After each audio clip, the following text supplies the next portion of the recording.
So now we will be having an amazing fireside chat by Somnath Chatterjee and Chyi Wong on the topic enhancing customer experience at every touch point. So now we have with us Somnath Chatterjee joining us. Somnath is Director of Digital Loyalty and Customer Experience for India and South Asia from Accor. He's a passionate hotelier with over 15 years of cross-dimensional experience. Somnath is responsible for ensuring seamless customer journey and memorable experience through online channels. He spearheads global customer transformation programs and customer analytics for the network of hotels within the region. Thank you, Somnath, for joining us. Now we have Chyi Wong, who is the head of client experience from StashAway, joining us. So Chyi Wong has, together with overall, a team of 50 client experience agents at StashAway, helps deliver the best experience while promoting financial literacy for all StashAway clients across Singapore, Malaysia, and the MENA region, Hong Kong, and Thailand. Thank you, May, for joining us. Thank you for having me. Thank you. So now I request the audience to please use the Q&A tab to post your questions during the session. It will be picked up and answered at the end of the session if time allows. So Somnath and May, the stage is all yours. Over to you. Thank you, Shruti. And first of all, good morning to all our viewers. And thank you, World CX Summit, for giving us this opportunity. I'd also like to welcome my co-speaker, May. Good morning and hello from India. Thanks, Somnath. Hi, everyone. May here. I lead the CX team at StashAway. So we are one of the largest and fastest growing digital wealth advisor in the Asia Pacific region. So it's about 12:45 here. So good afternoon from Singapore.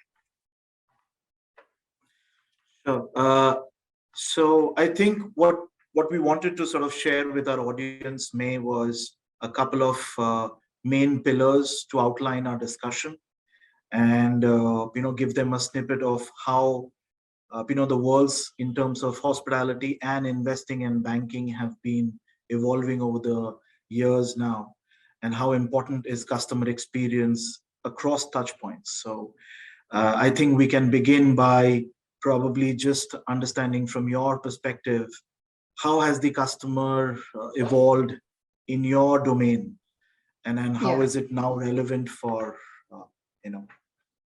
relevant today? Yeah, thanks, Somnath. Yeah, I think essentially, if you look at it, the financial industry is an extremely traditional one, right? A lot of times, what we're still doing, if you go to banks, if you want to basically sign up for investment, it can still be somewhat manual in a sense where there are still 100 forms to fill up. You still have to give your physical ID. We need to ascertain this individual is actually the person in front of you, and and things like that. So I think through the pandemic, we saw a lot of changes.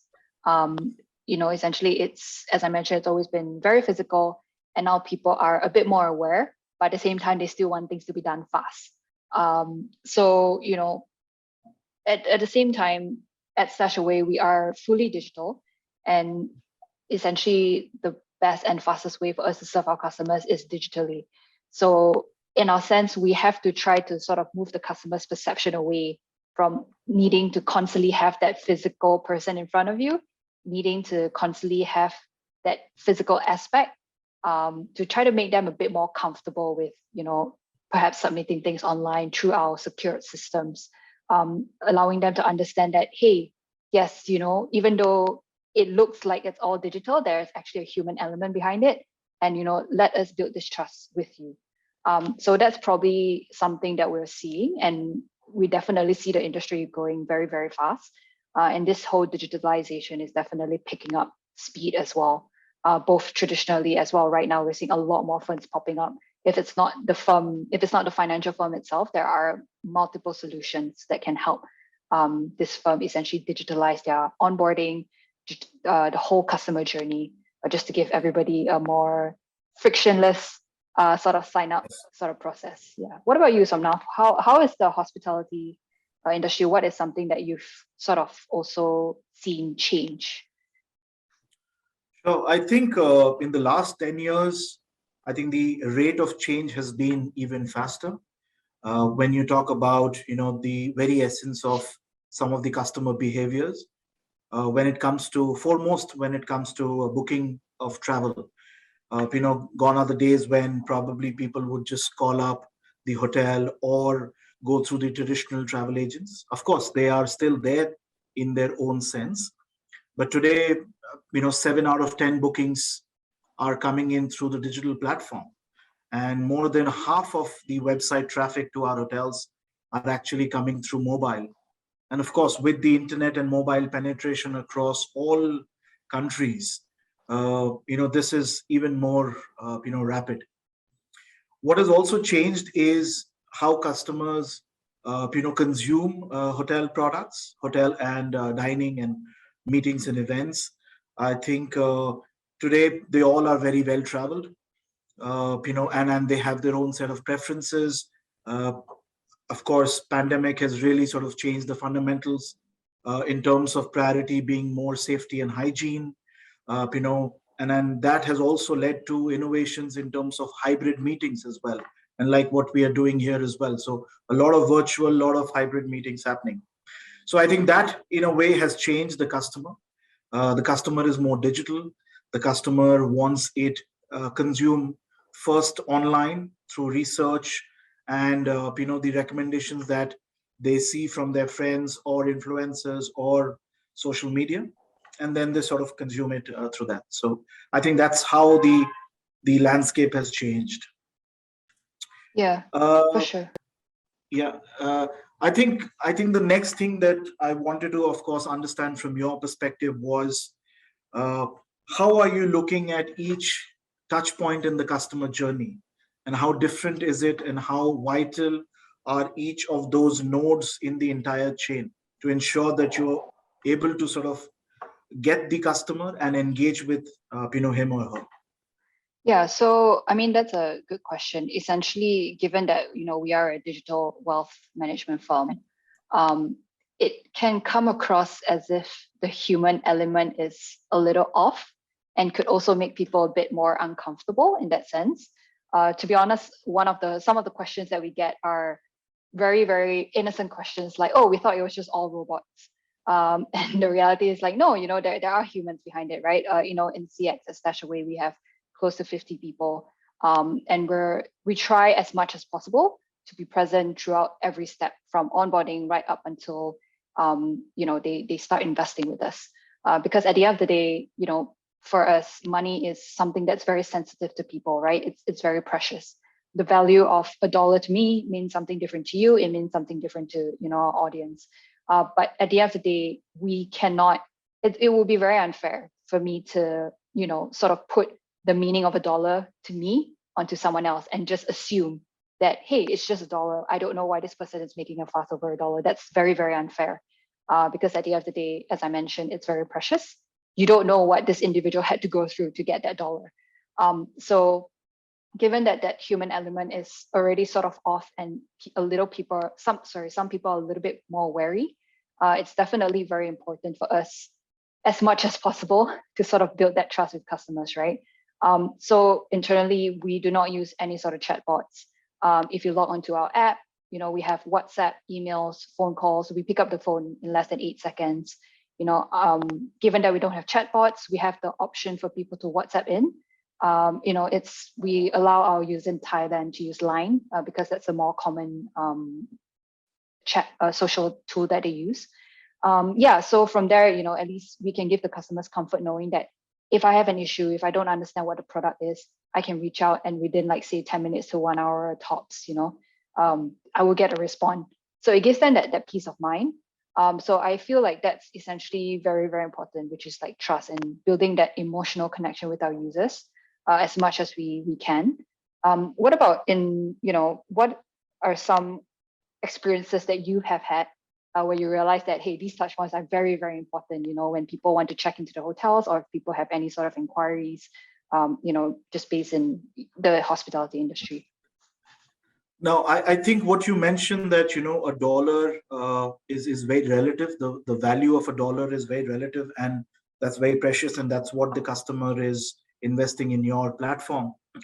I can draw a parallel there, that the experiences that our customers have is very precious to them, right? They're celebrating their marriage, their anniversaries, their birthdays, or even clinching a deal at our hotels, a business deal. They all have their own, position or place in their own memories and psyche. And I think as hotels, we try to empathize with that. We try to value that, and every preference is taken very, very seriously. And a lot of them are also some of the religious preferences. Some could be medical preferences or health preferences. And then these are very, very important. And these are moments of truth when our brands actually deliver to our consumers and then build that trust. If you have entrusted us with a marriage, where you have entire, and in India, of course, marriages are so, important from a societal perspective. And if a hotel or our brands actually deliver that to the best of experiences, I think we can win that customer for life.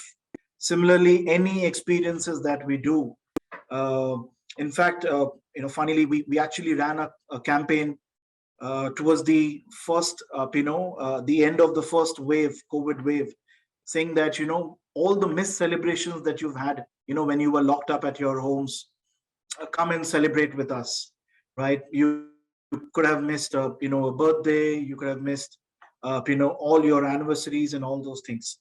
I think speaking from a customer touch point perspective, starting from the dream stage, when a customer is looking to sort of either for a holiday or for a travel, uh, and to the entire stage of coming and booking and then experiencing the stay and then post stay, I think each of them have a relevance. Each of them are equally important. If at the dream stage I'm not able to provide adequate information, my if I'm not able to leverage the user generated content, and if I just show you, blank, very, very stoic, brochure photographs, that does not build in the trust. Today, 90% of our consumers actually research, look at reviews, and then book. So I think at every stage it is important. What is also equally important is to sort of collect feedback at each of these touch points. Today, we have something called as real-time feedback. As soon as you check in into our hotels, and if you've had encountered any problem, big or small, we immediately sort of respond to that. There is social listening tools available. You tag our hotels on any experience, we immediately respond, and that we have seen, statistically, that builds in huge amount of customer advocacy.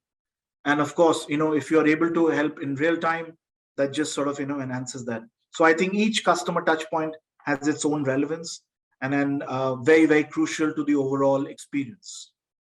Yeah, I think that's actually a really good point, because ultimately at the end of the day, a lot of times why organizations go digital is to quote unquote keep costs low, right? But at the same time, some users or customers might be like, hey, are you doing this at the expense of the user experience, at the expense of the customer experience? So like you mentioned, feedback is very, very important. And also, as you mentioned, the real-time feedback, that is definitely something that, on our end, we also value. Whatever feedback customers give us, given that CX is the first touch point, especially in a digital firm, right? Even if it's a product related issue, tech related issue, we try as much as possible to sort of, share this feedback with the relevant teams and see how we can improve from there. So yeah, I think what you mentioned, it definitely resonates very strongly with us as well. So let's move the tone towards a little gazing into the future. Mm-hmm. And what do you see some of the changes that you sort of foresee, some pivotal changes, some fundamental, some customer changes, behavior. What do you see in the next maybe 2 to 3 years horizon? Some of the things that are changing in your domain. Yep. So I think essentially, as I mentioned very early on, the financial sector in itself, I would say, regardless of which part of the world you're from, it's very, very traditional, right? There's still a lot of human element to it, and also, I guess, a huge chunk of it is because we are dealing with money. And a lot of times people need to see you face to face to be able to trust you, to be able for the wealth manager to essentially build this rapport with the users, with the customers in that sense. But, just kind of going through, if we just look back in the last, say, 2.5, 3 years, right, when basically the world went into this massive lockdown, something nobody has ever experienced before, we definitely saw a lot of firms try their best to digitalize and basically pivot. Unfortunately, some firms were a little slower than others just because of the sheer size of the corporation or whatever the case may be. It might have been a little bit harder, but you are definitely seeing two things. First of all, the customers now are a bit more aware, and given that through the pandemic they've been quote unquote sport for choice, because there are just all these new companies coming up where it's digital and it's fast and it's I get things done in like 10 minutes. It's very hard for them to sort of shift and go back to the mindset, oh, I've got to go to the bank, I've got to take a queue number, I've got to wait to see somebody just to get a stamp on my my passport or whatever the case may be. So I mean, it's not just even in financial industries, it's across everywhere else. I think a lot of people are realizing, and a lot of corporations are realizing, that there is value in digitalizing certain sort of aspects of a customer journey, right? Because not only does it save time and creates more efficiency for me as a consumer, but even for the company as a whole, because the resource that I put in here, I can basically shift this resource and use it, or use these individuals to improve something else somewhere else. So I mean, I'm definitely seeing a shift, and I'm very positive in that sense. At the same time, there are a lot more like CRM tools out there. We have some of the big names, and they are always coming up with new innovative ideas and new products, especially to cater to their customers and their clients, so that their clients can then serve users a lot better. So I think that the landscape will definitely change toward a more digital one, and as people get more and more comfortable, whether it's submitting documents online, or whether it's just being comfortable using a WhatsApp chat or an email to navigate whatever issues they have, I do foresee that this is the way and the path of essentially the way forward. I think for a lot of stubborn organizations that still are very headstrong and being like, no, we still want to be here, we still want to meet people. I don't think that business will slow down for them, but I feel like at one point they will come to realize that this is definitely not sustainable. And with people wanting to, the flexibility of individuals being able to work from home, maybe even work remotely, this is definitely something that will take off, I would say, in the next 2 to 3 years. Yeah. What about in the hospitality industry for yourself? Yes, I think, the pandemic really changed a lot of fundamentals in the industry. Our industry is a very high touch industry, and it's a people oriented industry, right? You come to meet people, you interact with, people from the hotels, restaurants, meetings and spaces. So it's all about people. And the biggest challenge that we had was to sort of remove people from this and actually, operate on a contactless world. It was difficult to initially start because, of course, our biggest endeavor is to ensure that our customers are safe, as well as our associates are also safe. In Accor, we call them heartists. So we ensure that our heartists, as well as our customers, are given equal priority in terms of safety and hygiene. What it did was it really challenged us to look beyond all the touch points that we had in our hotels. We looked at how can we remove or reduce the contact, starting from check-ins, to in-room, as well as even in terms of payment. So we tried to incorporate all the contactless aspects possible. However, we still remain a people industry. We still remain a very high touch. So people want to see people. People want to ask questions and inquire about things from people when they're at a hotel. Nobody would love to go to just a block of rooms or a cold building and just as much as you would like, to draw up your own room, to get your own key. Of course, these have been the need of the hour, but it cannot change the fundamentals of the industry. Having said that, uh, of course, human resource has become a big challenge today in our industry, and especially post pandemic, the lean P&L statements that we have for our hotels cannot maybe absorb all the resources that we earlier had pre-COVID levels. And I think that begs the question of what level of automation can we look at doing? And what are the things that we need to automate or we want to automate? As hotels, we don't want to leave the entire aspect of service, but we would definitely love to automate some of the basic aspects. And we take a example from how airlines, did away with automation in terms of check-in, automation in terms of maybe baggage handling, automation in terms of other aspects of things. So we are still learning. We're still trying to sort of see the balance. Of course, with Accor having over 40 brands globally at every price point, starting from smart economy up to ultra luxury, it gives us a lot of touch points to study. What all can be automated across maybe a smart economy to a mid-scale brand as compared to a luxury brand? But there is definitely room, and it begs the question. And then I think that's where our industry, also in the middle, just before the pandemic, we had started looking at maybe robots coming in and sort of serving you in the room, or smart AI based kiosks that can help you all answer your questions. It could be a concierge kiosk, mobile room keys. So these have been there in bits and pieces, and that's how I think we need to find balance. We cannot completely automate, and neither can we not automate some of our basic aspects. So I think that's the balance that we would need to look at in the next 2 to 3 years, immediate horizon, and of course get feedback from customers. Right? I think what we may feel may not be, we may feel something which can be automated, but then the guest finds it extremely essential, and we need to really balance that out. I think that's where it is quite crucial over the next 2 to 3 years as we come out of the pandemic. Yeah, definitely. I mean, I do agree with that.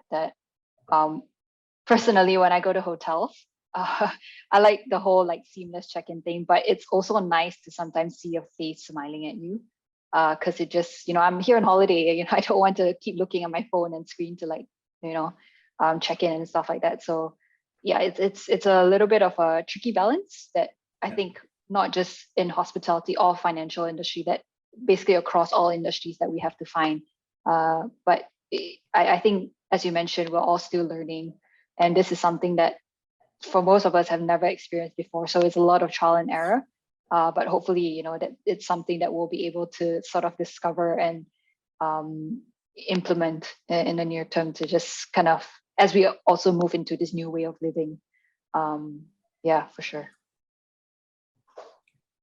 I think what's also important to understand is, and then you mentioned, in your earlier conversation, even with all the AIs around us, and of course, the previous couple of sessions were also discussing on AI and the best way to leverage.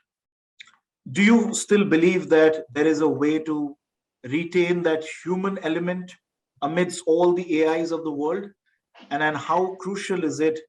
Because it's going to be us versus AI. But it's not that. But I think as brands, how do we still humanize, keep that element real for our consumers to have that trust, and not them breaking their heads over speaking to a robot which just has templatized responses? So how big is that challenge for you, and how are you looking to sort of cope with it? Yeah, I mean, at the end of the day, for me personally, my stance is I would still like there to be human agents, just because to be honest, I don't think humans will be replaced by robots anytime soon. Fingers crossed. I hope not. I've watched like really bad movies about that. But at the end of the day, I do strongly believe that this, regardless of what industry you're in, regardless of, even if it's like retail or e-commerce, there still needs to be a human element behind everything else. Personally, I've had really bad experiences with like AI chatbots where they take me in one circle without solving my issue. And then ultimately the way to solve it is to talk to a human agent. So for me personally, as a consumer, that it's not it's a very unsavory experience. Because, why didn't you just lead me to a human agent to begin with so I can just sort this issue out, right? And at the end of the day, given that everything will happen behind a screen potentially, because it's digital onboarding, it's, journey is all completely digital. We do not have a physical office where people can go and like, hey, how do I open an account? Hey, what sort of documents do you need from me? All this interaction happens over email, WhatsApp. If it's more convenient for an individual, they can call in. Some people even use Facebook as a medium to contact us, asking about their account status and asking about their portfolios. I think at the end of the day, it's very easy to just forget about building that emotional trust with people. But ultimately, the human species, we all need emotional trust before we can actually feel connected to something. And given that, we're an investment firm, we do not want people to just put money once and forget about it. I mean, even though we preach like long-term passive investing, which is what we stand by, ultimately by growing wealth, you need to do it on a consistent basis. So we do want people to feel comfortable coming back to us. We do want to feel people comfortable having a conversation with us. If I don't understand how the markets work, please feel free to reach out to us because we're always here. So it's really trying to build that emotional trust, and that comes with repeat interaction. That comes with people just feeling comfortable with an individual, behind the screen, because it's usually pre-pandemic, if an individual had an issue with investments, if they did not understand anything, they could go to a branch, they could go to the bank, sit down physically with an individual, smiling at them, explaining, all the terminologies to them and stuff like that. And then it makes them feel this sense of comfort. Unfortunately, or fortunately, depending on how you want to look at it, right now, everything is, I'm just staring at, my email, I'm just staring at my phone, looking down, not really feeling, the emotions behind what is being communicated to me. And because of that, there could potentially be miscommunications, misunderstandings on both ends and stuff like that. So as much as possible, we will still try to make sure that there are human agents available, just so that it's easier to sort of digest what the other side is saying.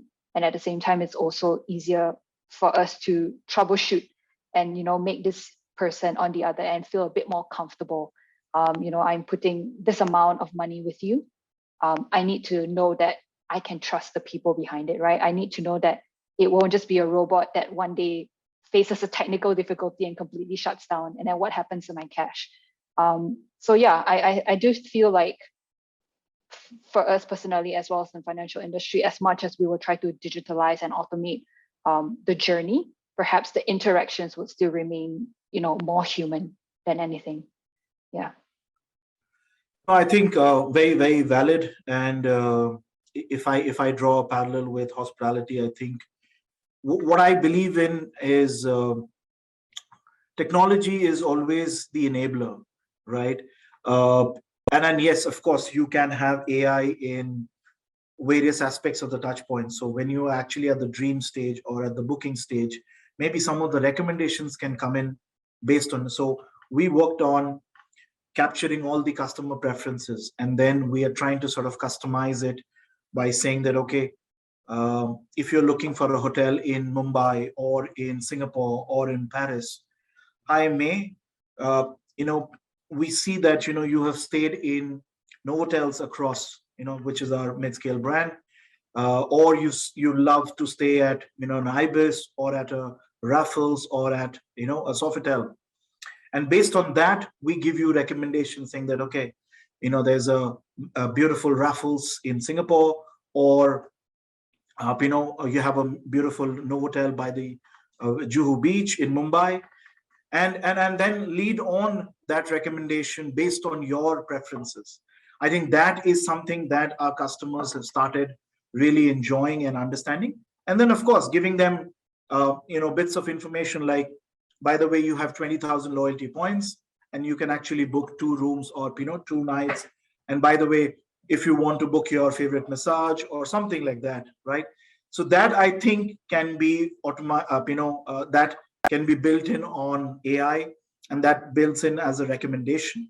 But then the rest of the journey needs to have that human element to sort of continue to build that trust. I think it's, again, a fine balance that we need to look at. And as we look at each and every touch point in the customer journey, I think we covered some critical aspects on this, in terms of how the landscape has changed, what can we foresee as changes in the future, and how can we still humanize within the AI world. I think it's been great talking to you, May, and through this fireside chat. Shruti, are there any questions that we can take from the audience? As of now, no, Somnath, we don't have any questions. But at the end of the session, if there's any question, we'll direct it to you. Maybe you can answer it later on. Okay, Sure. I think we have sort of covered broadly what all we try to outline. Yes. Anything else, May? Any parting thoughts? No, I mean, I feel like, just speaking to you, it seems like the hospitality and financial industry have a lot in common. It's both the service industry, and essentially, by being in the service industry, it's definitely people first at the end of the day, right? Even if it means inconveniencing ourselves a lot of times, unfortunately or fortunately, that's the reality of the situation. But no, it's been extremely enlightening, and I'm so glad to be able to. I mean, with digitalization, I'm so glad to be able to connect with you. On we're both in 2 different countries, different time zones, but we're able to do this. I'm just hoping that in the future, or hopefully next year when this happens, we'll be able to do it physically in person, because that's something that definitely still needs to be humanized. So yeah, it's been such a pleasure. Thank you so much for this conversation. Likewise, thank you, and really sharing those snippets of the investing and financial industry as well. And wish you all the best. Thank you. Shruti. Take care, you too. Thank you so much. Thank you, Somnath and May. What a brilliant discussion it was. Once again, I would like to thank our esteemed speakers for such a wonderful discussion.